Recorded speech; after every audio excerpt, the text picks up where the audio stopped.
Well, good morning. I'm Michael Fisher from Calgary, Alberta, and in Ontario we have. Debbie Kasman, hello. Welcome. I'm pretty excited about this talk, Debbie, because you are a teacher and been principal. You've been involved in, I think, even acting superintendency, advisor to the Ontario Education Ministry, etc., at different times. So in all kinds of complex ways, you've been involved in schooling. Yes, absolutely. A long career. So I am excited to have this because FearTalks, I don't often get, rarely ever, a chance to talk to somebody in the field of teaching, schooling, per se. So most of the times, fear is not particularly a topic most people want to talk about a lot. So your enthusiasm to do so, I've only met you just briefly within the last few weeks. So this talk is really just us getting to know each other, and we can share that with viewers, hopefully on a really important conversation. Great. But before we jump in, FearTalks is a philosophical tool, is really a dialogical tool, almost in the sense of a Socratic dialogue, philosophically, of exploration together. Not one trying to convince the other of this is the truth, this is the way. We might get passionate and say really, strong things in that fear talk. This is number 6 that I've done. But the really important point is to show people and demonstrate and to be experimental in our own co-inquiry. Sounds good. And I prefer that rather than arguing per se. There's places for that. And we may do, I suggest, if all goes well, we probably will do more than one talk on this. We'll see what happens. Michael, may I just add that I love the label that you've given this of co-inquiry. And the reason I like that so much is because that's an enormous focus, topic, theme, whatever you want to call it, in Ontario education right now. When I worked at the Ministry of Education, I was a student achievement officer for 3 years. And my role was to assist teachers, principals, superintendents with helping to raise their literacy and numeracy scores. And one of the big ideas that we used to talk about, explore, teach around is the idea of co-inquiry as a learning method between teachers, amongst teachers, but even teaching kids to become co-inquirers together. So just wanted to say I love the label. It's a fantastic approach.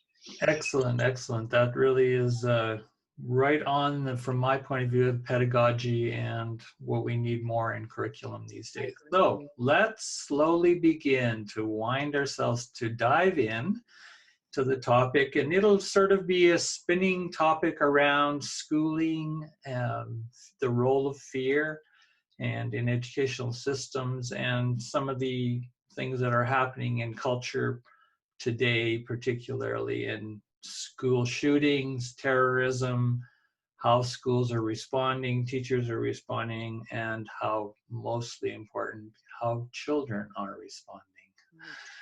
And responding to adults. So I'm going to turn it over to you, Debbie, there'll be a bio links. I'm going to take a bio of you and bio links so people in the bottom, they can go down after the video and they can check out more of your bio. So don't need to spend a lot of time on bios today. I think we'll just dive right into the topic. But I wanted to have you just open this talk in a kind of sacred and mindful way, if you wouldn't mind. Okay, thank you for inviting me to and allowing me to do that, Michael. I chose a quote, and I'll share the quote in just a minute, but I'd also like to share why I chose this quote. It's by a New Age thinker, and his name is Drunvalo Melchizedek. And the reason I love this quote so much is because, to me, it really speaks to what's going on in the world today.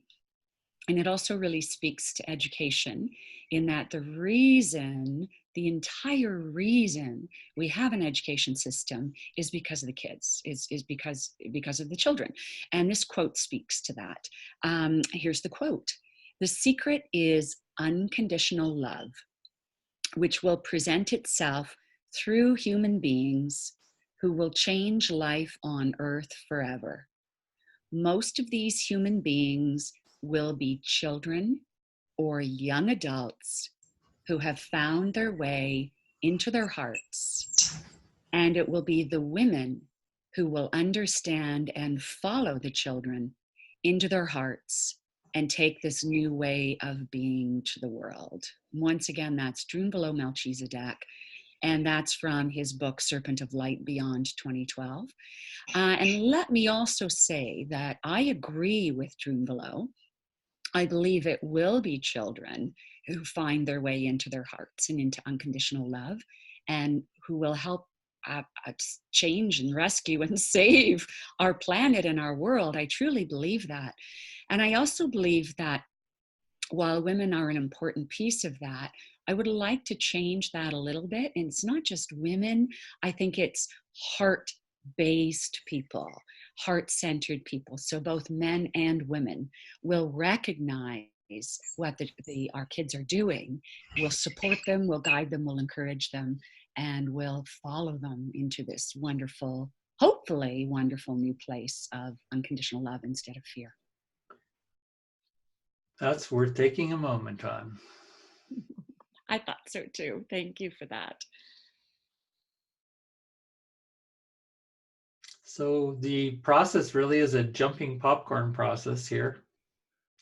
I will start with a bit of an intro quote from Robert Sardello. He's a Jungian psychotherapist, theorist. Back in the 1999, he wrote a book called Freeing the Soul from Fear. And I've read a whole lot of stuff, on thousands of works on fear over 30 years. And why I like something he said is because it was a foundation for an ethic in talking about fear when we choose to talk about fear, which is interesting, rather than talking about fear in a kind of impulsive way and it just slips out and then all of a sudden we're rolling, but to actually choose a conscious way to talk about and enter the domain of talking in, with, and about fear. In, with, and about fear. So I feel like if we can really maintain that kind of conversation, it will be one where we're not just standing back and talking about fear over there, where we really say, oh no, we're actually going to travel in, with, beside, and beyond fear. Something like that. And I think unconditional love and attention, the ability to be mindful unconditionally, means to not be fear conditioned in that attention. Absolutely. So you're with me on that. So we're just sort of 100%. wouldn't it be great to just be able to share that in your principals meeting when you got your faculty there? Absolutely. Absolutely. It's such an important message. And I think it needs to underlie everything. And we're just not there yet in education yet. And what's the message? How would you just summarize that message? What's the current message? That message you want to just highlight right now. Choose love, not fear. Choose kindness and compassion, not fear. Be centered in your feelings, not reactive in your approach to life. As a human being, that is such an important, mindful approach to life, to everything, really. So it's kind of an ethical, social referencing of, these are choices we have. Why don't we choose this choice as best we can? Absolutely. Yeah. And we know that we won't be perfect in doing that. That's right. We'll fall off the wagon many times, and we'll have to pick ourselves up and dust ourselves off and get back on that wagon again. But that's how it works. That's how we learn. So Robert Sardello, he said this, that to begin a conscious conversation about fear, or writing about fear, or teaching about fear. And we could even imagine, what if we had a lesson in, primary school, grade 2, and today's lesson is on fear. Wouldn't that be interesting? But he had this ethic, and he said, before you do that, think about, and this is kind of a pedagogical and ethical situation, think about, how would you talk about fear without raising more fear? Exactly. In the very talking about fear. Exactly. Well, news media and people who want a lot of publicity and other kinds of world leaders, etc., or people with vested interest, they want to use fear to get attention on things that they want to talk about, even if it's to talk about fear. And so they're always sort of grasping and grabbing and trying to, get us to rise up in this kind of reflexive, right? Not reflexive, but more reactive mode. So how can we talk about fear without raising more fear? Debbie, what would you say? That's a great question. And my head automatically turns to a primary or a junior classroom in an elementary school, because that's where I spent most of my career.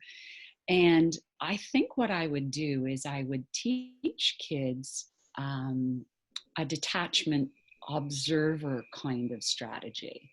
So, in order to do that, I would create a scenario. I would have a picture maybe of something, of a person, or even an animal if the kids were even younger, say kindergarten, for example. And I would say, let's observe this person for a few minutes. And what do you notice? And I would have the kids comment back on that. And then I would say, okay, let's assume we are the person, and now we're observing ourselves as that person. What do you notice? And I'd have the kids comment back on that. And then I would say, okay, let's observe ourselves feeling afraid. What do you notice?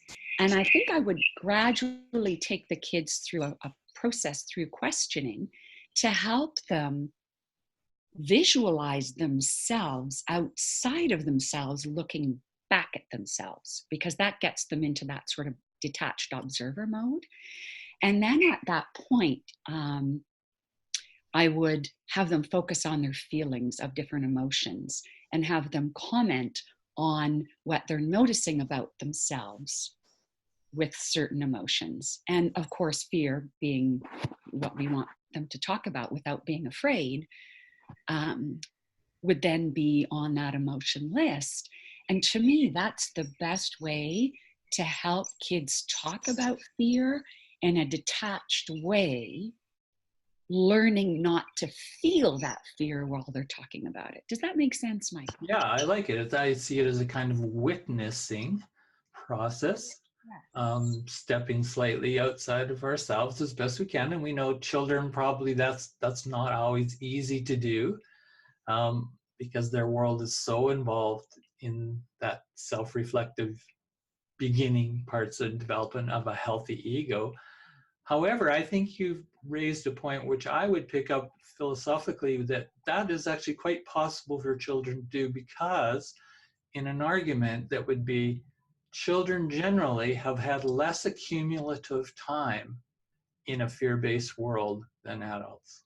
Right, absolutely. So they, in that theoretical sense, will have less drive, less pull to actually operate in a fear-based way.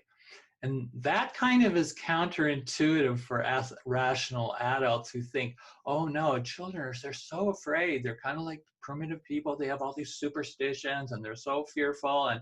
But I think that's a lot of projection onto another world reality that, you know what, they actually are probably less fear conditioned because they have not experienced the kind of experiences adults have accumulated. So they actually can be fresher.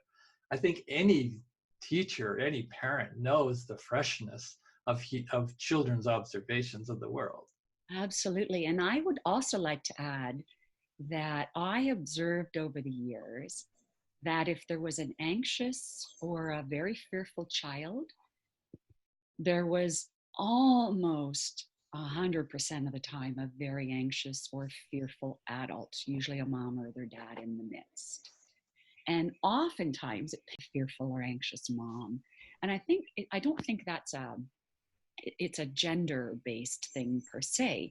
I think perhaps it was just the mom that spent the most of the time with that child, you know, in a very typical conservative average household. Dad goes off to work and mom may have a part-time job, or she may be a stay-at-home mom. But if we're fearful around them, and if they're in a fearful environment all the time, and become very fearful. Thank you very much. I'm interested in some of the new developmental psychologists. I'm thinking of Darcy Narvaez from Notre Dame University, who's been studying what she calls the evolutionary nest. That all children require certain requirements for an evolutionary nest, and she's drawing on indigenous traditions, gathering that sort of traditional knowledge and wisdom, as well as ecological and animal studies. What is that kind of evolutionary nest that we need to create? And fundamentally, she says, of course, it's one of more or less unconditional love, guide children not to do certain things that would be in the best of their safety. But what we come to is this very tricky time in our history right now with, let's just take shootings and terrorism activity, for example. Particularly in North America, we see it in the United States more than in Canada per se. However, we're so directly connected with what happens in the United States. As far as I'm concerned, we're almost one psyche. Yes. So we have, today, adults going out and buying this September. A big thing on the market is bulletproof backpacks for children. And I know the price of those, Michael. Oh my gosh. So you got to look. Dollars. Yeah. I've seen them. I've seen the media reports. I've seen them online. That whole concept is terrifying for me, in that we're going down the wrong road so fast. It's very alarming. No question, that whole approach is very alarming for me. Okay. Well, yeah, I was interested in it for the way that we interpret. So here's this kind of observation, right? We get something called a school shooting, which obviously is incredibly traumatic. It's tragic. It has all the exaggerations of the great drama of, these kinds of things. And it's so easy to get caught in it. So as you were attempting to help children stand back from that, which is getting caught. related to fear, how can we sort of step back and take perhaps a different perspective? And you and I both have, some training and reading in integral perspective, which we call sometimes second tier perspective, relative to other perspectives that might be more not so all embracing, encompassing, and not quite so in the mode of fearlessness. Yes, absolutely. The second tier of perspectives of integral, without going into integral theory in this conversation, is what I would call a fearlessness perspective begins, where we are no longer driven or motivated by fear. We're at least, 51% not motivated by fear. Yes, absolutely. It's so easy to get caught because we're surrounded by that daily, constantly, really, by the fearful mindset. So in some sense, I think we're actually caught because we're in the web. We're in a nest, an evolutionary nest that has been constructed culturally for a long time. Some people say back to 5,000 years of dominator culture and pathological societies and patriarchies and so on, that we are actually in the mesh. So let's just say, you say, I just felt like I got caught and I was emotional thinking about these, bulletproof backpacks, and what is it like for a children to wear one of those, to have the conversation around them. I'm just saying is that we are collective beings, just like children, and your reaction is not just your reaction. And I think that would be really important when we go into a, let's just say a room of teachers in a meeting, right? Your principal is to say, you might, quote, get caught, but you know what? It's not just you getting caught. We are getting caught because we're in the web. We're in the web of all those fears that parents bring every day with the children and their complaints and or just their concerns. We're in the media picture now because the media, and especially American society, is watching everything that goes on in schools. Are schools safe? Such a good point and a good reminder and an excellent starting point for a conversation with teachers, no question. Which is not to blame yourself, not to get caught up only, this is your self-reaction and so on, and to also not get caught up in what other people think. Okay, what does it mean to not get caught up? How would you, Debbie, see yourself as not getting caught up? What helps you?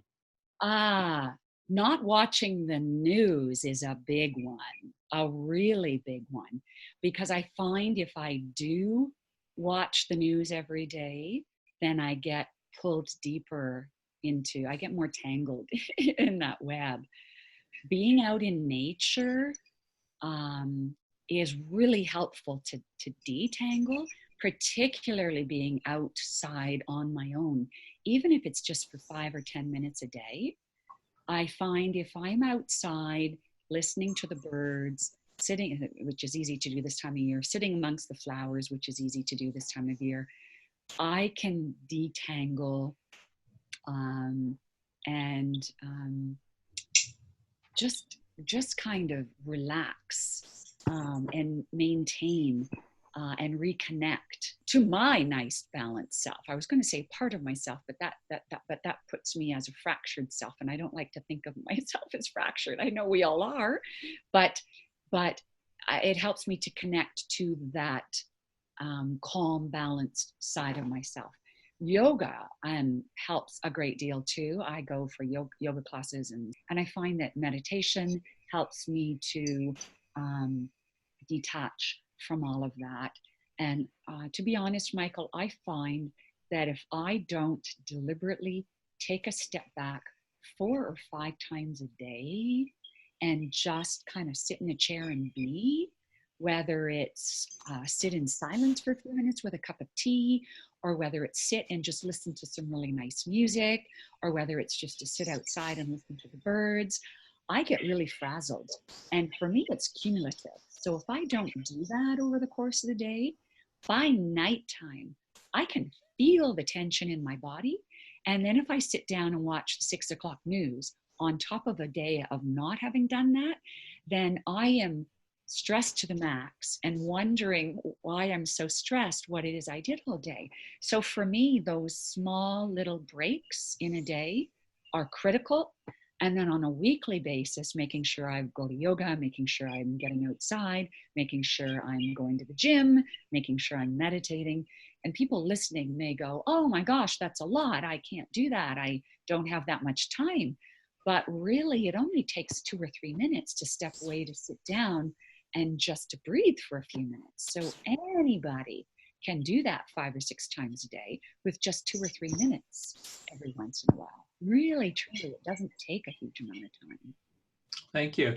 And so we also, want to talk about fear. We want to enter into and with it, so it's not like you're avoiding it. And that's, I think, one of the critiques that can come to say, oh, I don't want to watch the news. Oh, well, then you're avoiding and denying what's going on in society. You're not politically engaged citizen.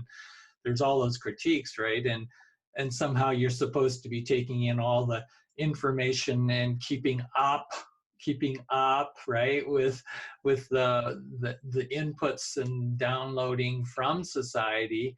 And yet you're saying, no, we have to make choices. And I think it would be really interesting how we could actually teach that to children, which I kind of see as a kind of media critical literacy, I was just going to label it that. Yes. It's also kind of an emotional intelligence. I don't have to take on everybody else's distress. Yes, So absolutely.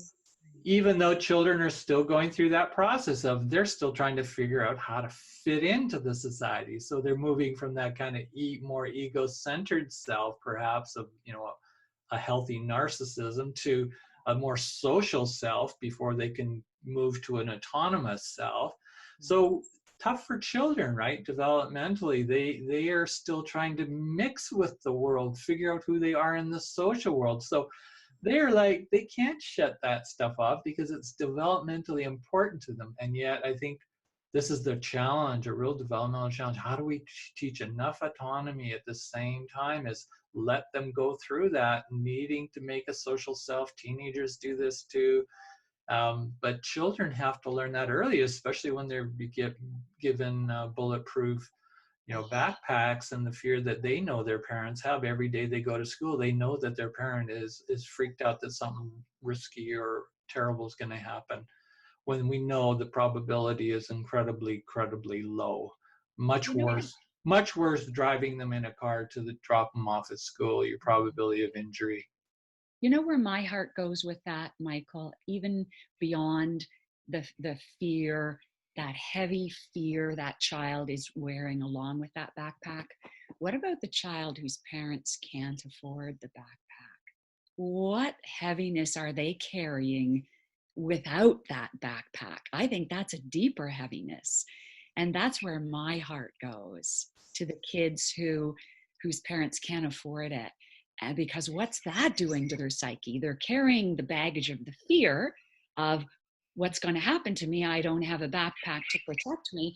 And am I not as worthy and as important as these other kids that I don't get one? Double whammy heaviness. And my heart bleeds for those kids. Yeah, I had the same reaction after I saw those ads of the backpacks. I saw the video clip, and the security people, of course, selling these with great enthusiasm. And, oh, you can all make your kids safe. Yeah, at 50, 60, 100, up to $500 for some of the best backpacks. And those $500 ones or $300-400, they have a higher rating of keeping bullets out than the lower ones. So you actually have a grading of the more money you spend, the less likely the bullet will penetrate. Do you see the metaphor there, right? The teaching metaphor of how industrial commercialization, capitalization of this culture of fear. And then if you flip that, I love my child so much that I'm going to spend $500 on this backpack. And then the child, my mom and dad love me so much that they're spending $500 to protect me. And then the child whose parents can't afford it, maybe my mom and dad don't love me very much. And my heart bleeds for those little tykes. It's so sad. Yeah, so we've got classism involved in this. Obviously, racism will come into it. And yeah, I feel that too. I feel an immense injustice. So basically, what I would have much preferred in those conversations of when I saw the teachers and the security people talking is, we've got this really good solution, so-called, and we're going to make sure that all schools are funded to have equal access. Parents can choose or not choose. Yeah. So it's not about how much money they make, but it's actually, that's like, if you're going to provide safety, like a government, right? Yeah. As a state-run educational system, if you're going to provide something that's called common, field of safety and security for the common good, you have to provide that on equal footing, right? So it's completely equitable. So that conversation was not at all in the ads that I saw or a news clip on CBC. And you just saw it was basically individual, who can afford it, who can have the great, better than, and will protect their children because they really care about their children, and isn't this fantastic, and pay up the check. at the end of the day, we're making immense profits off of this. Well, you can sort of see it's not a lot different than, I think, the analogy with the pharmaceutical industry, with the vaccine industries, parents choosing to vaccine, not vaccine, parents choosing to have bulletproof backpacks, not bulletproof backpacks. We've just got an enormous mess ahead of us. It is an enormous mess. And this is the beginning of it. And watching, it's going to explode in so many ways. And I just want to say, no, don't go down that road. But it's a road we collectively are going down. I mean, it's a speeding train at this point. Yeah, so I think one of the things I hear in our conversation, so if we can even just sort of meta-reflect on our conversation so far, one of the things I'm just hearing meta-reflectively is, not you and I, we may be passionate about, we may have our critiques about X, Y, Z, and we may even be setting up slight polarizations of inevitable that we'll do that. I think, you know, we're politically by nature citizens, we care, we're educators, we're well trained in graduate degrees in education. So we think about these things, we have opinions, we have not just opinions, we also have understood certain research and data for certain tendencies to have stronger views. However, I think one of the things I am hearing, and I want this, maybe I'm just even projecting it, so you can check me out. I think we're both saying, but we can't be blaming people either. You know, we can't be blaming people who don't think like we do. Exactly. Where's that going to go? Well, where it's going to go is to me, it will create more of the same fear problem, of the fear that is already splitting us and fragmenting us in polarizations already. So I see the whole point of a fear talk is to not increase the fear. So let's not increase the blaming and shaming. Yes, good point. Yes, one of the big lessons, I mean, I learned a lot of things from Ken Wilber. I really, really like his AQAL, all quadrants, all levels model a lot. And one of the big messages that I learned from Ken is to always approach situations like these with a huge amount of compassion. So we do need to, and it's such a good reminder, Michael, we do need to have compassion for the industry, the people in the industry that are making huge profits from this, and for the policymakers who are adopting policies like this, and schools and everybody who's choosing collectively to go down this road. It's a good reminder. They think what they're doing is the best approach and is the way to go. And I do have compassion for that, because they do think what they're doing is best. I completely understand that. And we do need to bring that aspect into the conversation as well. You're absolutely right. I agree. So at the same time, we have compassion. In your own experience, if you wouldn't mind sharing a little bit, that you also challenged the system. You challenged the authorities in the educational system because you wanted to speak truth to power. Yes. And it's an interesting balance. It is. So I think you have to start off with speaking truth to power for things that matter. You have to, because you can't diminish yourself if you really believe strongly about something and you have tremendous passion for something. You can't diminish yourself by not speaking your truth. And so you have to speak truth to power. Even if you're left wing or right wing. However you see the truth, your job is to speak it. However, you also have to follow up with, as what Ken Wilber says, with a mighty dose of compassion for people who do not share the same perspective. And that is a hard road to walk, because on the one hand, you want to keep hammering your message because you see it so clearly. But on the other hand, you do have to have compassion for people who aren't ready to hear that message. a tough road to walk, and it's a tricky balance, but it's one we all have to learn how to do. So unconditional love would be another word you opened with a quote, would be the same as kind of compassion. I would say it's the same as operating from fearlessness. Yes. It has that certain non-attachment distance of listening to multiple perspectives without always having to, in a fear-based way, fear you're going to lose yours. If you say, oh, you guys actually have some truth over there, well, that doesn't have to be threatening to what you believe is truth that's so different, right? So this is the fundamental problem of pluralism, how we bring pluralism into our society. Well, my argument is even, I just want to see how you respond to this, is even with pluralism and this sort of acceptance of difference and perspectives, I would argue we're operating on that pluralism still fundamentally within a culture of fear context. Absolutely, we are. Absolutely. Yes. And so how does pluralism free itself even from the fear-based culture of fear itself? That's a really interesting question. And I don't know how to answer that in a way that isn't going to be a bit partisan. I don't know how. But this is the way I see it. So this is my humble opinion. And hopefully I won't offend too many people with my opinion, but I have to speak it. So what's happening in the US right now under the Trump government is very similar to what's happening in Ontario right now under the Doug Ford government.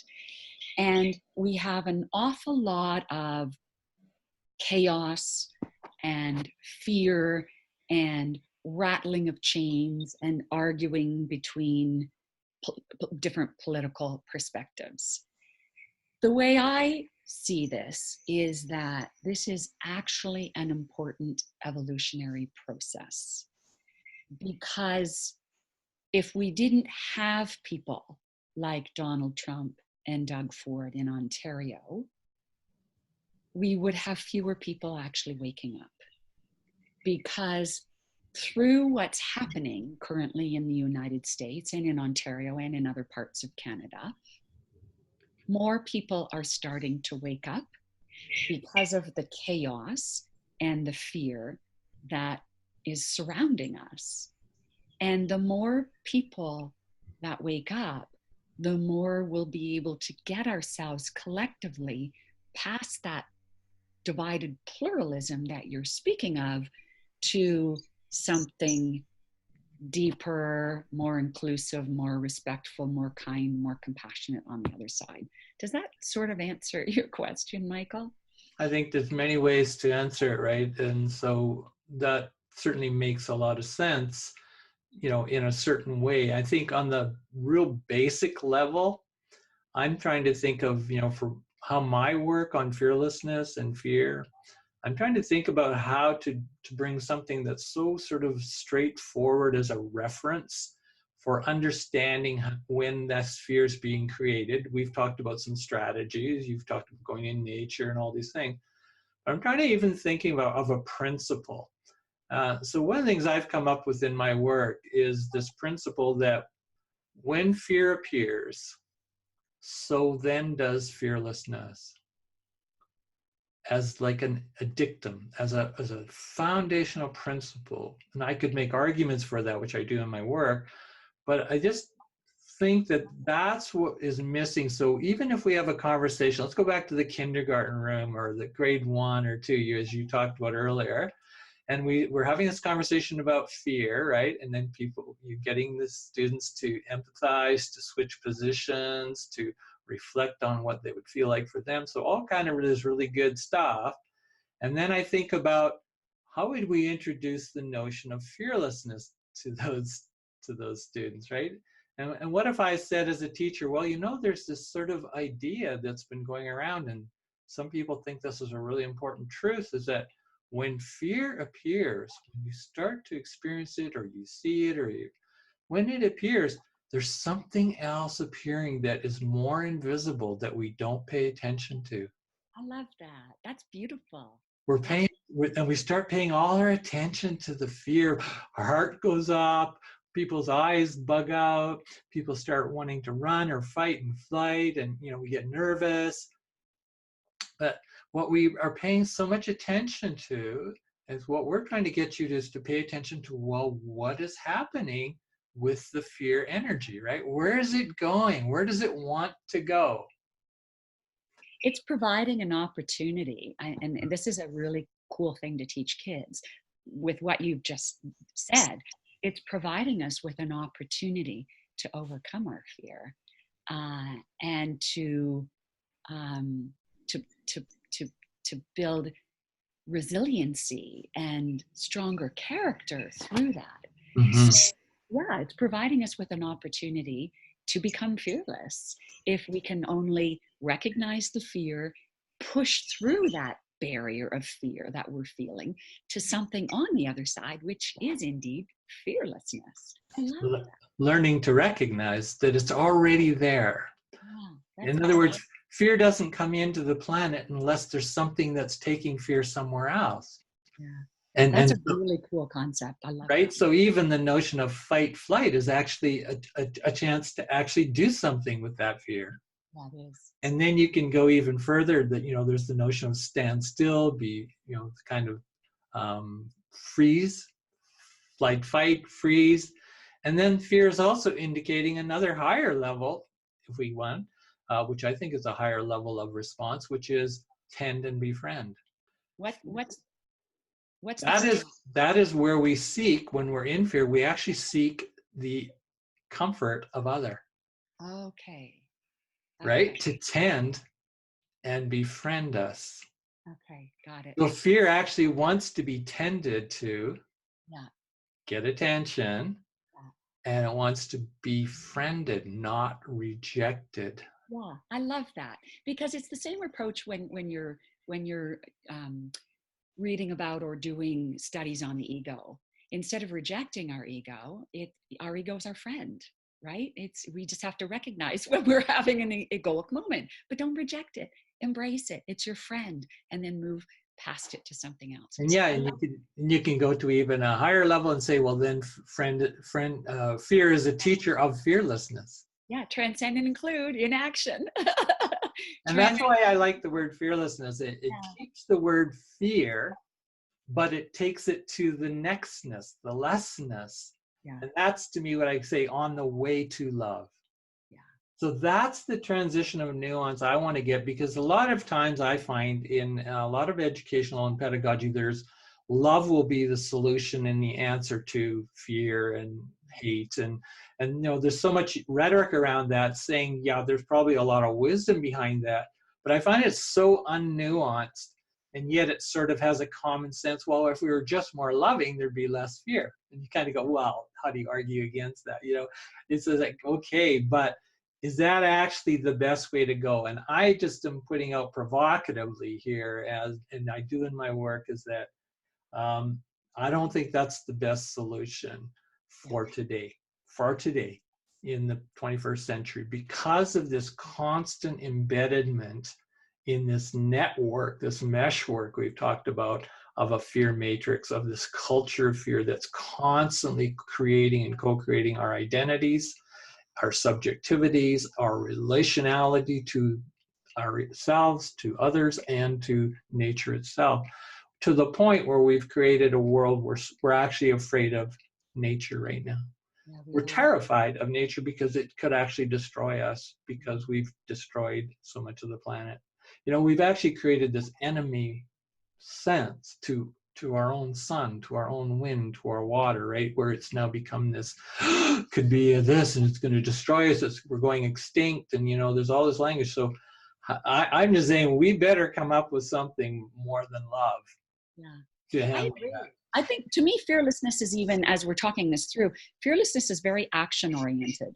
And it's action-oriented in a really positive, strong, healthy way. Whereas love is more of a feeling as opposed to an action for me. I think most people would translate love as a feeling. I mean, it can be an action, obviously, but it's more feeling-based for me. Whereas fearlessness is definitely action-oriented, and it's action-oriented in a phenomenal direction. So I really like that notion. I have to say I really like that notion. Oh, that's great. Talked it through. Yeah. It makes sense to me because it for especially for little kids, where love is a very squishy, weird emotion for little kids, whereas fearlessness is a lot more tangible for little kids. Thank you. That's really nice to hear from a primary school teacher as well. And I mean, I have not talked enough with primary school teachers about this. You're like precious to me, that to be able to have this conversation. I've been waiting 30 years for this. And I'm interested in that fearlessness might, again, in language, because language we know is so important. And in the Indigenous perspective, Four Arrows, who's a pedagogue who taught me, I just finished a book on him, and an Indigenous educator, he informed me that, you know, in the Indigenous traditions, quite universally, there's this notion that when fear appears, that is the path to virtue. Oh, wow. When fear appears, as soon as you're confronted with the challenge, it's the path to virtue. And so then you look at the virtues. What are the virtues? And you say, oh, okay, I'm in fear now. So what virtue could I practice? Yeah. It's courage. Maybe it's patience. Maybe it's giving to another compassionately. You know, that you actually practice it rather than paying attention to all those fear symptoms. I love that. That's beautiful. You know, in the Western sort of modern world, we always teach, oh, wow, you know, breathe differently and you can do this. And it's all this self-centered kind of regulating, self-regulating, which is important. Yeah. But we don't really have much beyond that conversation. As you described that, Michael, I just saw this beautiful visual. Okay. Primary classroom wall. Yeah, I love it. Man, that is so tangible for kids. And what I like about it is it brings that whole notion of character, what people are calling character education.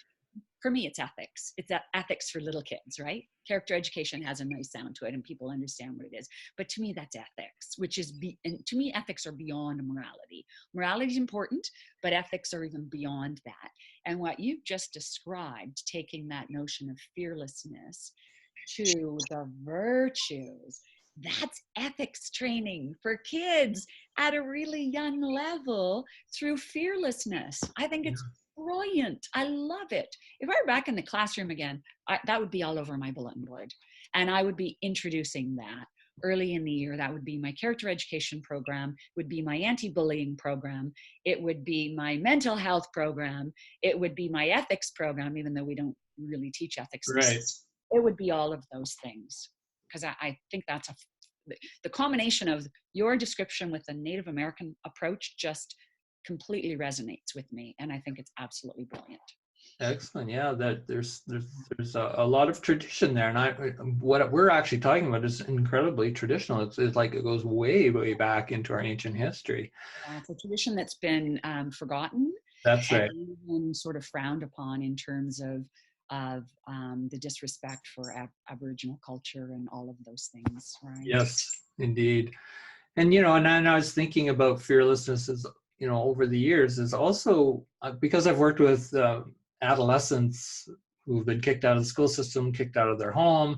I worked in a treatment center facility. So as a therapist and an educator and an artist, I was working with them. And one of the things that I noticed with them is that they resonate with the term, oh, you know, they start to recognize your fears as a really important part of their therapy.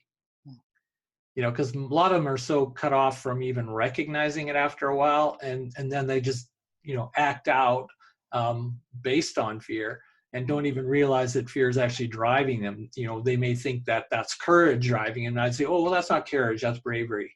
You know, that's just bravado, actually. It's not even good bravery. But, you know, you're doing a pretty good job because you're, you know, where's that going? Where's your bravery going? And when you do these really, you know, I found outrageous acts and I go, geez, these people are really, these kids, you know, they're, quote, rarely fearless sometimes. I'm very admiring of them. So they had that sense I was admiring of that acting out, whereas most of the society is condemning that. And so that gave me a pivot into them. And we could then travel a path together in a therapeutic educational way. Because I said, well, you know where that's going? You know where those acts of bravado, even if it's bravado, sometimes maybe that was really brave or that was courageous. I said, but you know where that's going? That's going to the higher level. And, oh, you just hear these 16-year-olds, 15-year-olds, they're higher level, like what? What's that next level? You know, oh, I say, well, you're kind of around this level, but you know, there's a whole path here that goes up all the way to fearless. Oh my God, you should see those young teenagers. Oh, you'd have them hooked because they want to be fearless. They want to be fearless. They need to be don't fearless. Want to be loving. Sorry, they don't. Why? You're right. They're so hurt. You're right. They're so hurt by people saying, well, I love you, and then abuse follows. Sorry, that connection does not savvy. Look at the fearlessness our homeless youth need to have on a daily basis just to survive. And I'm so glad that you tapped into that when you were working with struggling kids, because that is an incredible trait that has helped them to survive, and to help to flip it for them to see it as a strength and not as a negative as it tends to be labeled by most adults trying to work with them. Right. That is absolutely a brilliant connection to those kids, and a really important one for their own sense of well-being and safety and self-esteem and just everything. I think so too. I think it's more important than the word love. I agree with you. When you look at that as with that example, I agree with you 100%, Mike. Yeah, and so I have that biased in that direction.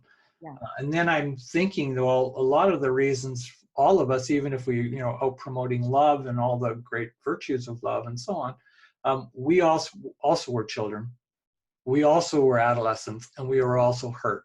Yeah. We were hurt at those different stages. And then sometimes there's this kind of tendency to want to transcend all that kind of shadow, right? And in integral theory, we call that spiritual bypassing, a tendency to want to, always go to the highest virtue. And then, we'll try and modify ourselves or, worship those images of, the great love, the oneness, and so on. I think too, as those kids learn fearlessness and become fearless people, they will then find love on the other side of the fearlessness. Thank you. They won't find the love without the fearlessness first, I think. Because they have been so injured. They need to recapture that injury first before they can get to that loving place. It just makes so much sense to me. Four, as I was speaking about, writes about to become a connoisseur of fear first. Yeah, I agree. Yeah, that's really cool. He says you don't typically see within indigenous cultures a lot of promoting of love, love, love, love. They actually promote, when fear comes, you learn how to be on the path of fearlessness. Makes sense. And love will come. Love is there. If you think in a metaphysical way, if we will, or a philosophical way, I believe love is the nature of, life's purpose. And in some sense, yes, it is. It's a good thing. It's a great thing.